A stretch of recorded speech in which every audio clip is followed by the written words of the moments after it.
تازه خبر: طالبانو دولتي کارکوونکو ته د ږیرې پرېښودلو او خولۍ یا لنګوټې پر سر کولو امر کړی دی.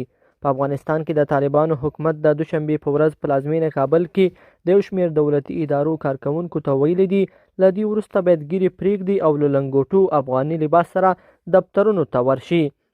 د طالبانو په حکومت کې سرچینو هم بي بي سي ورځپاڼې ته تایید کړې ده چې د امر بالمعروف او نهي عن المنکر وزارت په دې تړاو دولتي کارکوونکو ته جدي سپارښتنه کړې. د طالبانو د بهرنیو چارو وزارت کې یوې سرچینې بي بي سي ته وویل د دوشنبې پر سهار دفتر ته د ننوتلو پر مهال د امر بالمعروف کسانو لخوا ودرول شو. یا د سرچینې وایي دې کسانو لخوا ورته په کلکه سپارښتنه وشوه چې له دې وروسته باید اوږده ږیره پرېږدي او خولۍ یا لنګوټه پر سر کړي. په ورته مهال د رویټرز خبري اژانس هم د سرچینو له قوله د طالبانو د دې وروستي ګام پخلی کړی دی. یاد اژانس وایي طالبانو دولتي کارکوونکو ته ګواښنه کړې ده چې که د ږیرې لنګوټي او لباس په تړاو د دوی په امر عمل ونه کړي نو له دندو به ګوښه کړی شي. لیدونکو په دې هیله چې دا مطلب به مو تر پایه لیدلی وي. که مو ویډیو خوښه شوې ویډیو لایک کړئ او چینل سبسکرایب کړئ.